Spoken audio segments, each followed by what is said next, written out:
ओम शांति। ओम शांति। ओम शांति। और बाबा कह रहे, मीठे बच्चे, तुम बाप के पास आए हो अपनी कैरेक्टर सुधारने के लिए। रोज भी बाबा अटेंशन दिला रहा है कैरेक्टर सुधारने पर। तुम्हें अभी दैवी कैरेक्टर बनाने हैं, दैवी कैरेक्टर बनाने हैं, देने का संस्कार जागृत करना है। प्रश्न है, तुम बच्चों को आंखें बंद करके बैठने की मना क्यों की जाती है? आंखें बंद करेंगे शक्ति अंदर नहीं जाएगा। आपको बाबा की आंखों में देखते रहना है। देखने से ही आपके अंदर शक्ति जाता है, इसलिए बाबा को देखना है। उत्तर है, क्योंकि नज़र से निहाल करने वाला बाप तुम्हारे सम्मुख है। अगर आंखें बंद होंगी तो निहाल कैसे करेंगे बाबा? आंखें बंद होगा तो कैसे निहाल करेंगे? स्कूल में आंखें बंद करके तो नहीं बैठना चाहिए, बैठना नहीं चाहिए आंखें बंद करके। आंखें बंद होगी तो सुस्ती आ जाएगी, नींद आ जाएगा। तुम बच्चे तो स्कूल में पढ़ाई पढ़ने आए हो ना, यहाँ पर किस लिए आए हैं? पढ़ाई पढ़ने के लिए आए हैं। ये सोर्स ऑफ इनकम भी है, यहाँ पर सोर्स ऑफ इनकम भी है। इस पढ़ाई से लाखों पद्मों की कमाई हो रही है और आंख बंद करके बैठते हो। कमाई में सुस्ती, उदासी नहीं आ सकती। जब कमाई नहीं होता है ना तो आंखें बंद हो जाती हैं। ओम शांति। मीठे मीठे रूहानी बच्चों के प्रति बाप समझाते हैं। यह तो बच्चे जानते हैं कि रूहानी बाप परम धाम से आकर हमको पढ़ा रहे हैं, ये तो सभी जानते हैं। तो ये कल भी बाबा बोला कि नशा रहना चाहिए बच्चों को कि परम धाम से बाबा पढ़ाने आया है। क्या पढ़ा रहे हैं? बाप के साथ आत्मा का योग लगाना सिखलाते हैं, और जिसको याद की यात्रा भी कहा जाता है। बाबा हमें याद करने का तरीका सिखा रहे कि बच्चे अपनी को आत्मा समझकर परमात्मा को याद करो। यह भी बताया है कि बाप को याद करते करते मीठे रूहानी बच्चे तुम पवित्र बन अपने पवित्र शांति धाम में पहुंच जाओगे। बाबा को याद करते करते क्या होगा? शांति धाम में हम पहुंच जाएंगे। पहले तो पवित्र बन जाएंगे याद करते करते। तो कितनी सहज समझानी है बहुत ईजी। पुरुषार्थ कभी कभी सोचते हैं तो पुरुषार्थ बहुत ईजी है। क्या करना है? केवल अपनी कर्मेंद्रियों को बुराई से हटा लेना है, मन बुद्धि संस्कार को बुराई से हटा लेना है, और बाबा को याद करते हुए कर्म केवल करते रहना है। कर्म केवल करते रहना, कोई लालच नहीं, कोई इच्छा नहीं, बस करते रहना। सबके साथ बहुत मीठा रहना है कि नहीं जी? लेकिन क्या करता है ना, माया आदत जो पड़ा हुआ है ना, तो ये सोचना वो सोचना, ये ऐसा कर रहा वैसा कर रहा, इन्हीं बातों में बुद्धि क्या करती है? परेशान होती रहती है, मन परेशान होता रहता है। तो बाबा कहता है सहज समझानी है, लेकिन वो अंदर जाए तब तो अपने को पहले तो आत्मा समझो और अपने प्रीतम बेहद के बाप को याद करो। तो तुम्हारे जन्म जन्मांतर के जो पाप है, जो तुम्हें सहज बनने नहीं दे रहे हैं, वो सब भस्म होते जाएंगे। इसलिए बाबा को याद करना है, भस्म हो जाएगा, हल्के हो जाएंगे। तो बाबा कहता है योग, इसको योग अग्नि भी कहा जाता है। कोई भी अग्नि में कोई भी सामान डालें तो जलकर राख हो जाता है। तो बाबा कहता है इस योग अग्नि में अपने विकारों का स्वाहा करो, कमी कमजोरियों का स्वाहा करो। यह भारत का प्राचीन राजयोग है जो बाप ही हर 5000 वर्ष के बाद आकर सिखलाते हैं। बेहद का बाप ही भारत में इस साधारण तन से आकर तुम बच्चों को समझाते हैं, एकदम साधारण। कल भी बाबा बोला ना कि जो नंबर 1 पतित बनता है, मैं उसके तन में ही प्रवेश करता हूँ। सबसे पहले जो सबसे ज़्यादा पवित्र पतित बन जाता है।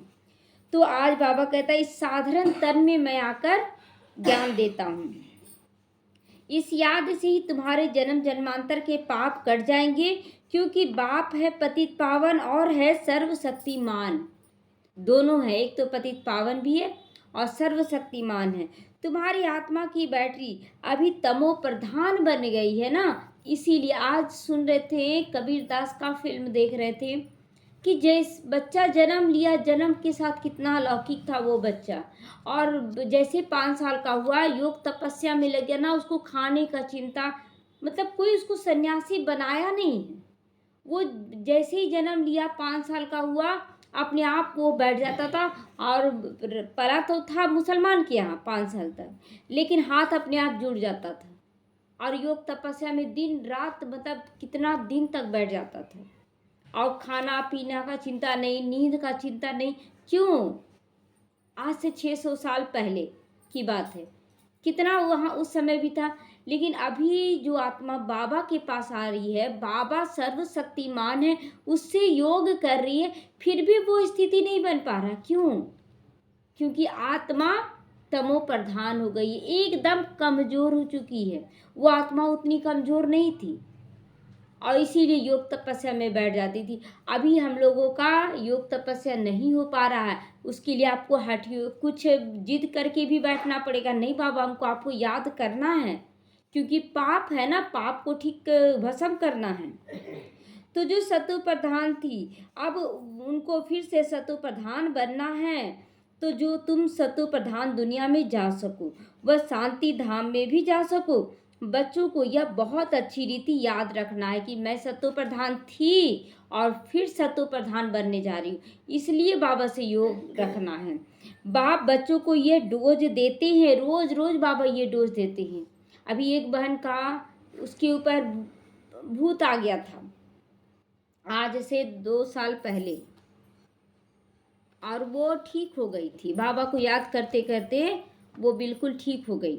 ठीक हो गई, उसके बाद मतलब सारा काम उम करने लगी, लेकिन वो विकारों में जाने लगी। तब जब तक भूत सवार था तब तक वो पवित्र थी, वो पवित्र रहने दिया, और उसका जैसे ही भूत निकला तो आप पवित्रता में आ गई।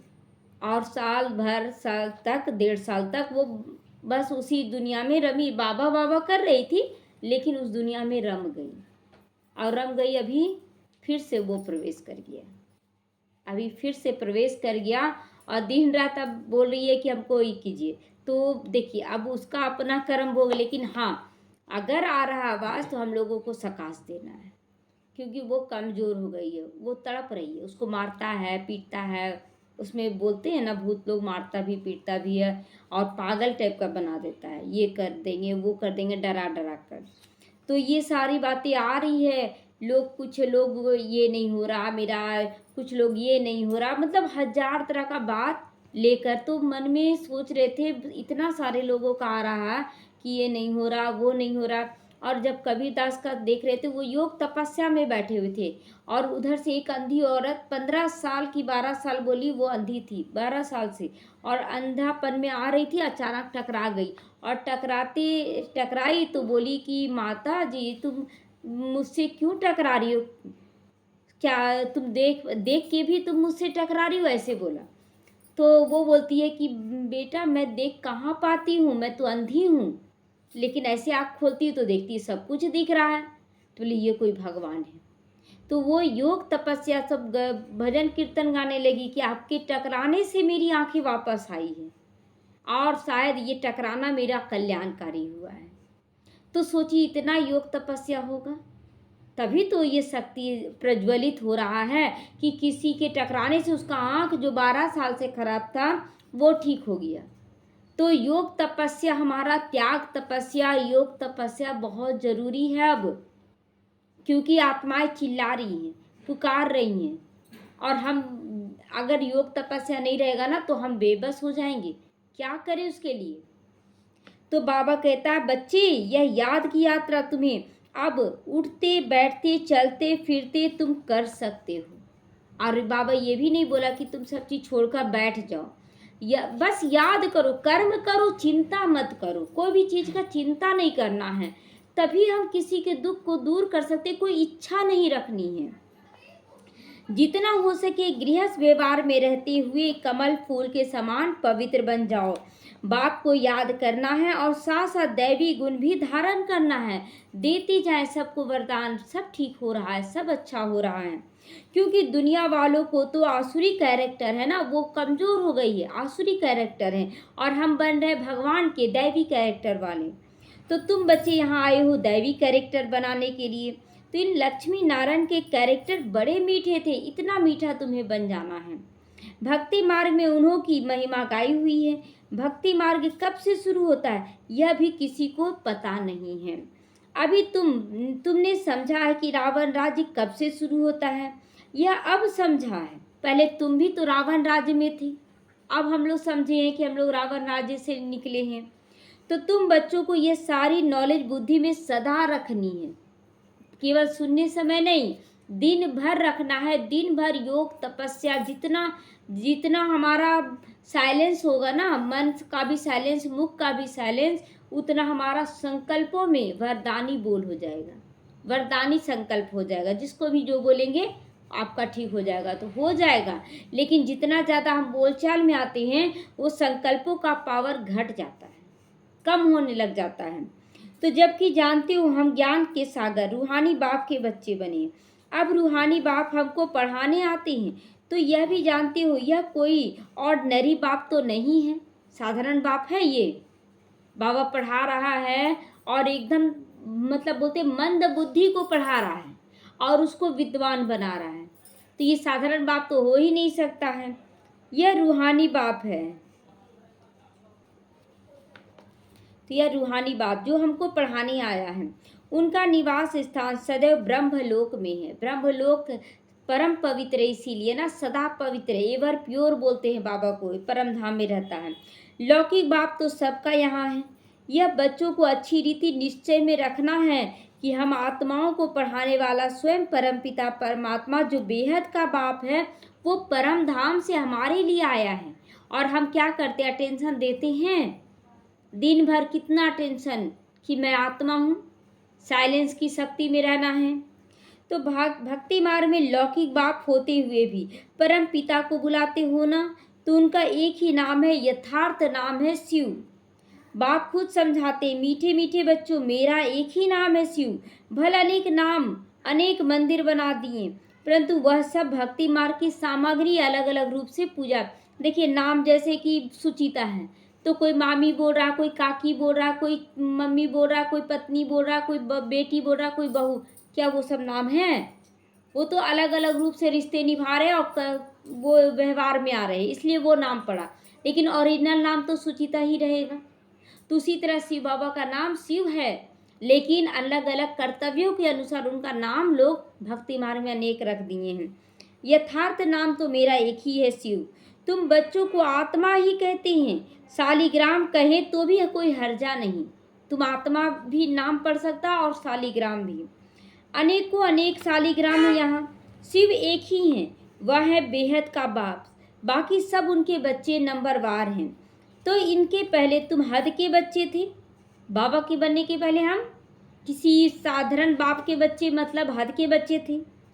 हद के बाप के पास रहते थे, ज्ञान तो था नहीं, बाकी अनेक प्रकार की भक्ति करते रहते थे, अनेक प्रकार की भक्ति करते थे। आधा कल्प भक्ति की द्वापर से लेकर भक्ति शुरू होती है, रावण राज भी शुरू हुआ है।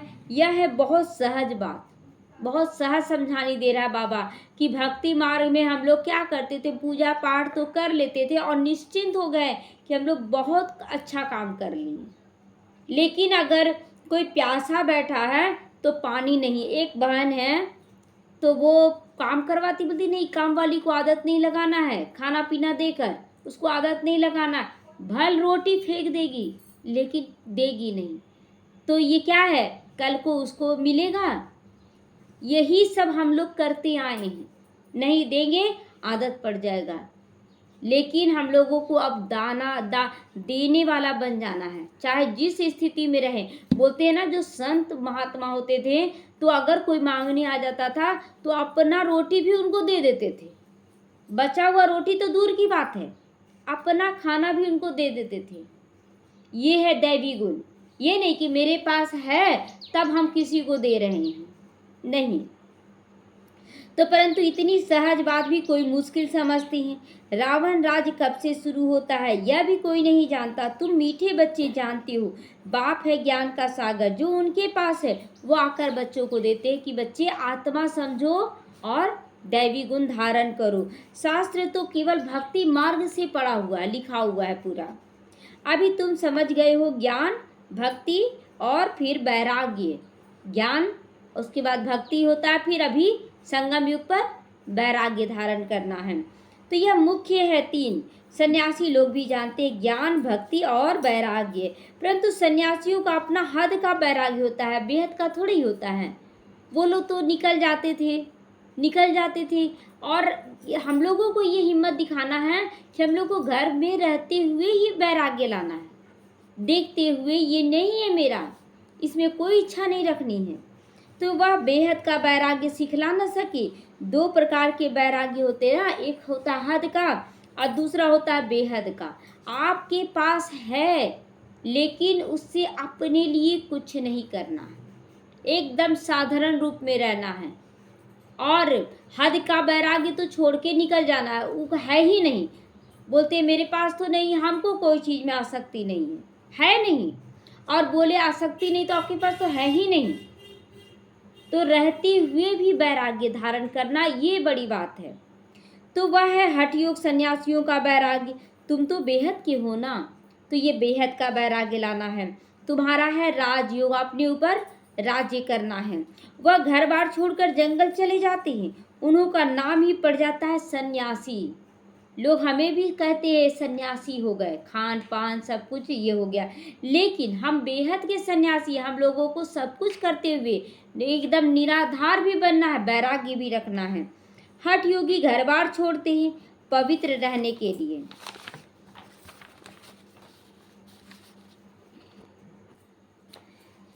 तो बाप कहते बाप भारत को तो बहुत पवित्र था, भारत बहुत पवित्र था, क्योंकि स्वयं शिव बाबा इस भारत को शिवालय बना कर गए थे।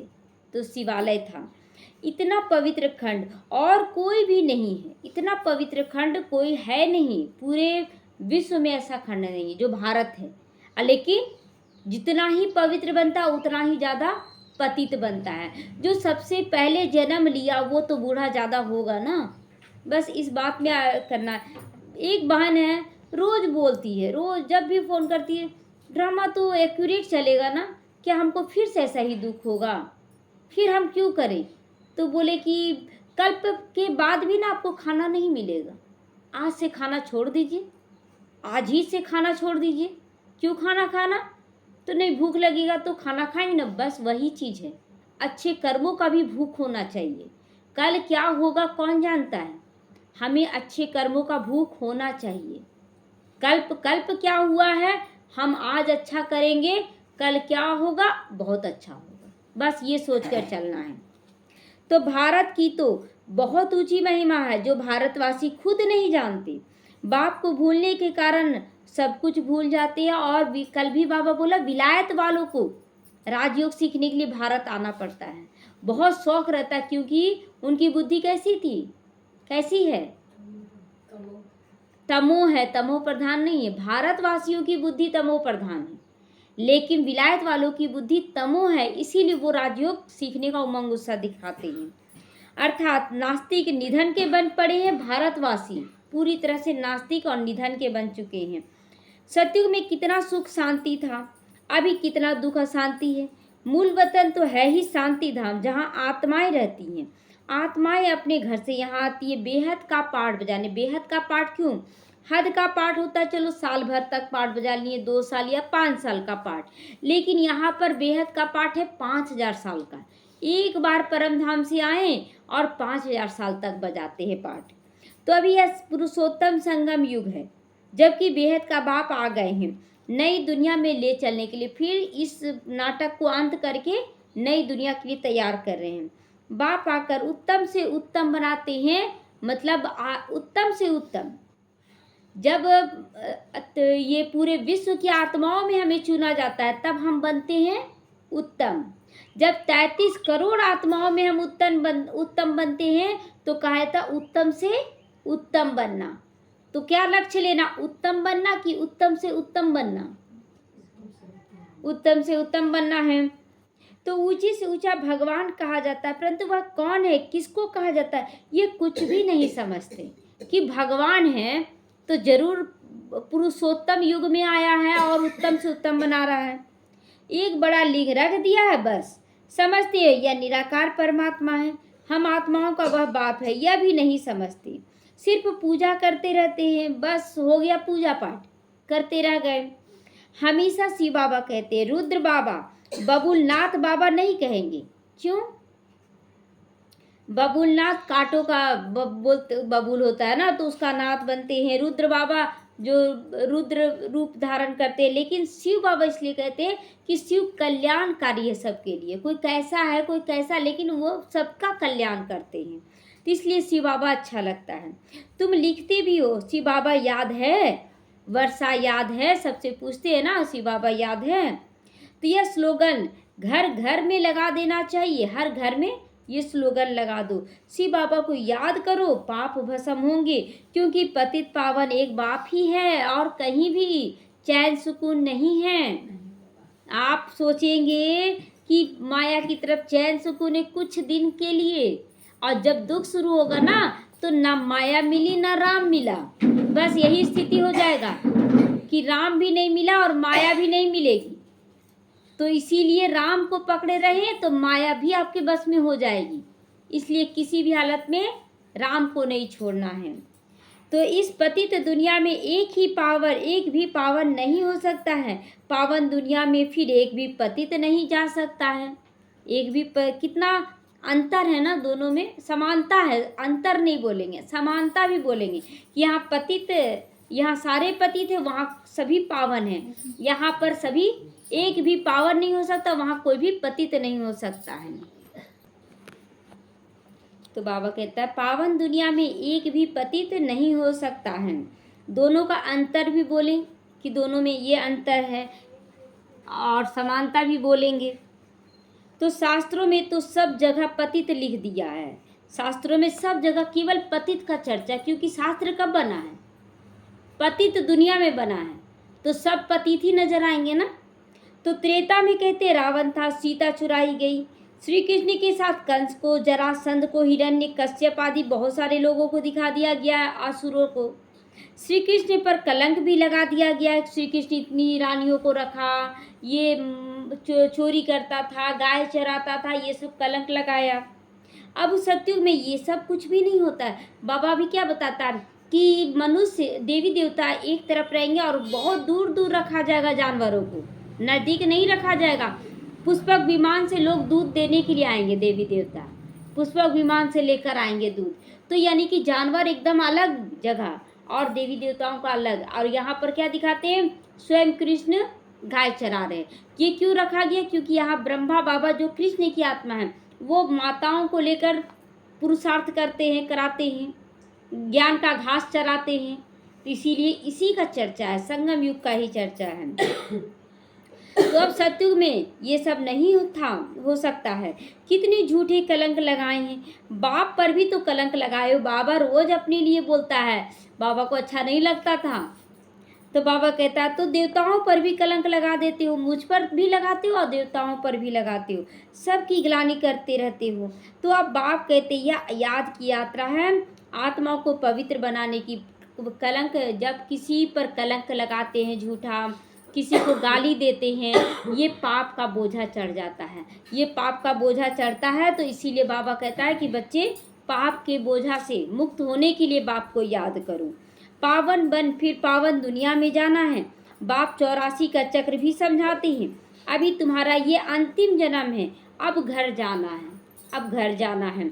घर में शरीर तो नहीं जाएगा ना, शरीर नहीं जाएगा, तो सब आत्माएं जानी है। इसीलिए मीठे मीठे रूहानी बच्चों, अपने को आत्मा समझ कर बैठो, दे नहीं समझो, दे नहीं समझना है। और सत्संगों में तो तुम दे अभिमानी होकर बैठती हो, और सब सत्संग में कि हम दे हैं, लेकिन यहाँ पर परमात्मा के आगे बैठते हैं तो दे आत्मा समझ कर बैठना है। यहाँ बाप कहते देही अभिमानी होकर बैठो, शरीर में रहते मैं आत्मा मालिक हूँ शरीर की, इस स्थिति में बैठना है। जैसे मेरे में ये संस्कार हैं, मैं ज्ञान का सागर हूँ, सुख का सागर हूँ, शांति का सागर हूँ, आदि आदि, तुम बच्चों को भी ऐसा ही बनना है, क्योंकि तुम हो, तुम शांत स्वरूप हो। तो बेहद के बाप और हद के बाप का कॉन्ट्रास्ट भी बाबा बतलाते हैं। बहुत अंतर है ना, बहुत सारा अंतर है। हद का बाप हद का वर्षा, बेहद का बाप बेहद का वर्षा देता है।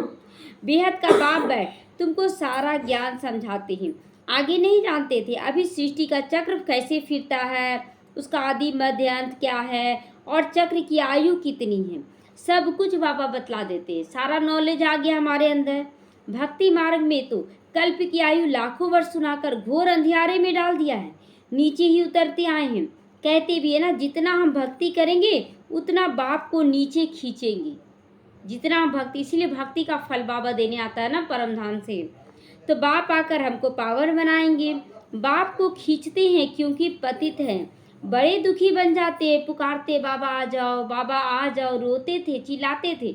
और बाबा जब मिल गया तो बोलते ना बाबा कि पेट भर गया सबका, वो तड़प समाप्त हो गया। तो फिर कहते हैं हम बाप को बुलाते, बाप भी देखते, बिल्कुल दुखी तमो प्रधान बन गए हैं ये तो, 5000 वर्ष में पूरे हुए, अब फिर आते हैं। यह पढ़ाई कोई इस पुरानी दुनिया के लिए नहीं है। बाबा कह रहा है कि ये जो पढ़ाई है, अगर आप सोचते हैं कि इस दुनिया में आपको सुख शांति मिल जाएगा, तो ये इस दुनिया की पढ़ाई नहीं है। आपको सुख स्वरूप बनना है, मतलब सबको सुख देने वाला बनना है, सुख लेने की इच्छा रखनी नहीं है। तो तुम्हारी आत्मा धारण कर साथ ले जाएगी, ये संस्कार बनकर जाएगा। जैसे मैं ज्ञान का सागर हूँ, तुम भी ज्ञान की नदियाँ बन जाओगी। तो यह नॉलेज कोई इस दुनिया के लिए नहीं है, यह तो छीछी दुनिया है, छीछी शरीर, इसको तो छोड़ने में ही भलाई है। तो यहाँ शरीर, तो यहाँ पवित्र मिल ना सके, नहीं हो सकता ना, कितना भी आप शरीर को पवित्र बना दे, लेकिन सब कुछ किए हुए हैं। तो हे आत्माओं, मैं तुम्हारा बाप हूँ, आत्माओं को ही पवित्र बनाने आया हूँ।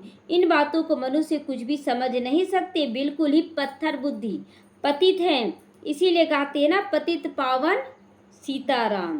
तो आत्मा पतित बनी है, आत्मा सब कुछ करती है, शरीर नहीं कुछ करता है। भक्ति आत्मा करती है, शरीर भी आत्मा लेती है, शरीर भी आत्मा लेती है, शरीर आत्मा नहीं लेती, आत्मा शरीर लेती है। तो अब बाप कहते, मैं तुम आत्माओं को ले जाने आया हूँ, मैं बेहद का बाप तुम आत्माओं के बुलावे पर ही आया हूँ, अपनी मर्जी से नहीं आया हूँ। तुम सब बुलाए हो कि आ जाओ बाबा, हमको पति से पावन बनाओ। तुमने कितना पुकारा, अभी तक बुलाते रहती हूँ, हे पतित पावन आओ, ओ गॉड फादर आओ, आकर इस पुरानी दुनिया के दुखों से, डेविल से मतलब शैतानों से लिबरेट करो, छुड़ाओ। अब हम सब घर जावें, चले जावें, ये सब बोलते आए। जब दुखी होते थे तो ये बोलते थे हमको ले चलो, ले चलो। जब सुख आने लगता है तो भूल जाते हैं कि हम लोग बोले हैं। तो और तो कोई ये सब बातें बता नहीं सकता है, हमारा घर कहाँ है, घर कैसे हम जाएंगे, ये सब कोई बता सका आज तक? कोई नहीं। मुक्ति में जाने के लिए कितना माथा मारते हैं, कितने गुरु करते हैं, जन्म जन्मांतर माथा मारते चले आए, कुछ तो हुआ नहीं। वे गुरु लोग जीवन मुक्ति के सुख को जानते भी नहीं। वो लोग वे चाहते मुक्ति, कहती भी विश्व में शांति कैसी हो। सन्यासी भी मुक्ति को ही जानती है, जीवन मुक्ति को जानते नहीं। परंतु मुक्ति और जीवन मुक्ति दोनों वर्षा बाप से भी हम बच्चों को मिलता है। हम बच्चों को मुक्ति और जीवन मुक्ति दोनों ही दे देते हैं। तुम जब जीवन मुक्ति में रहते हो तो बाकी सारी आत्माएं मुक्ति में यानी कि परम धाम में रहेंगी।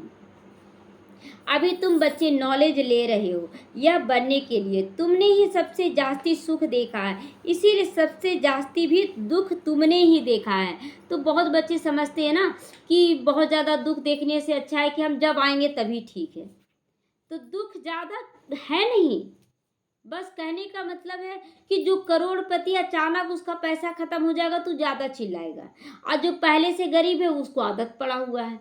बराबर है दुख सबका, लेकिन कोई ज़्यादा चिल्ला रहा है और कोई उसी में रमा हुआ है, ठीक है, कोई बात नहीं।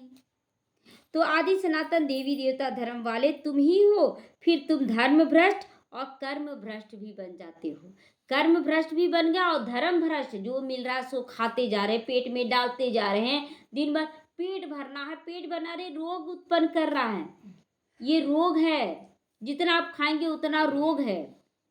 तुम पवित्र प्रवृत्ति मार्ग वाले थे, यह लक्ष्मी नारायण पवित्र प्रवृत्ति मार्ग के। घर बार छोड़ना ये सन्यासियों का धर्म है। सन्यासी भी पहले अच्छे थे, खराब नहीं थे, बहुत सारे सन्यासी हैं। तुम भी पहले बहुत अच्छे थे। बाबा हम लोगों को भी बोल रहा है पहले अच्छे थे, अब धीरे धीरे बुरे। ब्राह्मणों में भी तमो प्रधानता आता है ना, जो बाबा के भी बच्चे बने शुरुआत में जब आए उस समय का स्थिति और अभी है कि नहीं अलबेला पर, उस समय तो कर लेंगे सब कुछ, जो होगा सब देखा जाएगा, हमको करना है। तो अभी तमो प्रधान बन गए हो, हम देवी देवता थे और अभी तमो प्रधान बन गए हैं। तो बाप कहते ये ड्रामा का खेल है। बाप समझाते यह पढ़ाई है ही नई दुनिया के लिए। पतित शरीर पतित दुनिया में ड्रामा अनुसार हमको फिर 5000 वर्ष के बाद आना पड़ेगा, पढ़ना है। तो न कल्प की आयु लाखों वर्ष है, ना ही मैं अब सर्वव्यापी हूँ। ये भी आज क्लियर कर रहा बाबा। यह तो तुम मेरी ग्लानि करते हो, गाली देते हो। कल भी बाबा सर्वव्यापी के लिए क्या बोला कि साबित करो मैं सर्वव्यापी नहीं हूँ। कैसे साबित करना है कि लोग पूजा करने जाते हैं, अगर पत्थर ठीक कर में है तो घर के बाहर जो पत्थर ठीक कर या घर में जो है उसी को पूजा करो। फिर तुम स्पेशली मंदिर जाते हो शिवलिंग की पूजा करने, यानी कि सर्वव्यापी नहीं है तब तो जाते हो ना। तो अगर वैसे जाने कि पत्थर ठीक कर में तो अनगिनत भगवान हो गए, कल की मुरली में आया था। तो मैं फिर भी तुम पर कितना उपकार करता हूँ, इतना गाली देते हो फिर भी मैं उपकार करता हूँ। जितना शिव बाबा की ग्लानि की उतना और कोई की नहीं की हो तुम लोग। बाबा कहता सबसे ज़्यादा गाली दिए हैं। जो बाप तुमको विश्व का मालिक बनाते हैं उनके लिए तुम कहते हो सर्वव्यापी।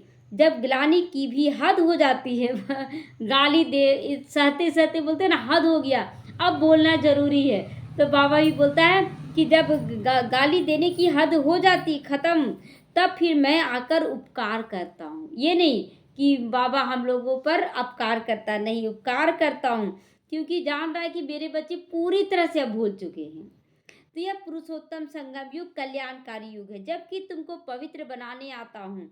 कितनी सहज युक्ति पावन बनाने की बतलाते हैं। तुमने भक्ति मार्ग में बहुत धक्के खाए, अभी तो धक्का नहीं खिला रहा बाबा। उपवास करो, मंदिर जाओ, तीर्थ जाओ, ये सब बोल रहा है। केवल मुझे याद करो और अपना कर्म करते रहो, बस और कुछ नहीं। तालाब में भी स्नान करने जाती है, समझती इससे पावन बन जाएंगे। अब कहाँ वो पानी और कहाँ पतित पावन बाप, अंतर है कि नहीं। पानी गंदा, उसमें नहाने से क्या हो जाएगा। वह सब है भक्ति मार्ग, ये ज्ञान मार्ग, ज्ञान स्नान करना है। मनुष्य कितने घोर अंधियारे में कुंभकर्ण की नींद में सोए पड़े हैं, मतलब देवभान की नींद में सोए पड़े हैं। यह तो तुम जानते हो। गाया भी जाता विनाश काले विपरीत बुद्धि विन्यसंती। अगर बाबा का बनकर आप गलत रास्ते में चलने लगे, इसी को कहा था विनाश काले विपरीत बुद्धि।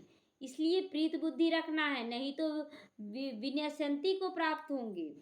तो अभी तुम्हारी नंबरवार पुरुषार्थ अनुसार प्रीत बुद्धि, पूरी तरह से प्रीत बुद्धि नहीं है, तो पूरी नहीं है, क्योंकि माया घड़ी घड़ी भुला देती है। यहाँ ज्ञान सुनते बाबा आज तो बहुत अच्छे से याद करेंगे, फिर घर जाते हैं फिर रम जाते हैं, तो घड़ी घड़ी भुला देती है। यह है 5 विकारों की लड़ाई। 5 विकारों को रावण कहा जाता है। रावण पर गधे का शीश दिखाते हैं ना, वही है रावण का 5 विकार का गधे का शीश। बाबा ने ये समझाया है। स्कूल में कभी आंखें बंद करके तो नहीं बैठना होता है, वह तो भक्ति मार्ग में भगवान की याद करने की शिक्षा दी जाती कि आंखें बंद करके बैठो, याद करो अपने परमात्मा को। यहाँ पर बाप कहते यह भी स्कूल है, लेकिन यहाँ आँख खोल कर बैठना है। सुना है ना नजर से निहाल किंदा स्वामी, तो बाबा कहता नजर से निहाल कब होंगे, जब आँख खोल कर बैठेंगे। तो कहते ये जादूगर है, अरे वह तो गायन भी है ना, देवताएं भी नजर से निहाल होते हैं। नजर से मनुष्य को देवता बनाने वाला जादूगर हो गया ना बाबा, मनुष्य से देवता बना देता है। बाबा बैटरी चार्ज करे और बच्चे आंखें बंद करके बैठे तो क्या होगा। एक बार हम लोग 2 बहनें बैठी हुई थी योग में, 2 बहनें, वो आंख बंद कर ली थी, आंख बंद करके, और हमको देखने का बहुत इच्छा था बाबा को। तो बाबा का साक्षात्कार हुआ लाइट रूप में। अब बोली हम तो आंख बंद की, हमको कुछ नहीं दिखा तो इसीलिए आंख खोल कर बैठना। उसी दिन पहला साक्षात्कार हुआ था हमको। तो स्कूल में आंखें बंद करके नहीं बैठना है, तो नहीं तो सुस्ती आती है। पढ़ाई तो है सोर्स ऑफ इनकम, लाखों पद्मों की कमाई है। कमाई में कभी भी उबासी नहीं लेना है। अब बाबा उबासी नहीं लेना हो है, यहाँ पर जमाई नहीं लेना है। यहाँ आत्माओं को सुधारना है। ये सब है ना रावण का संस्कार है, नींद आना, आंखें बंद करना, उबासी लेना, ये सब रावण का संस्कार है। यह एम ऑब्जेक्ट छड़ी इतनी बड़ी है, उन्हों को राजधानी देखनी हो तो जाओ देवाड़ा में, वह जड़ यह चैतन्य दिलवाड़ा। देवताएं भी हैं, स्वर्ग भी है, सर्व का सदगति दाता आबू में ही आती हैं। इसीलिए बड़े से बड़ा तीर्थ आबू ठहरा। जो भी धर्म स्थापक अथवा गुरु लोग हैं, सबका सदगति बाप आकर करती हैं। यह सबसे बड़ा तीर्थ है, परंतु गुप्त हो गया। सबसे बड़ा तीर्थ था लेकिन गुप्त है, इसको कोई नहीं जानता। अच्छा, मीठे मीठे सीखी लेते बच्चों प्रति माता पिता बाप दादा को याद प्यार और गुड मॉर्निंग। रूहानी बाप की रूहानी बच्चों को नमस्ते। हम रूहानी बच्चों की रूहानी माता पिता बाप दादा को याद प्यार, गुड मॉर्निंग, नमस्ते नमस्ते, शुक्रिया बाबा शुक्रिया।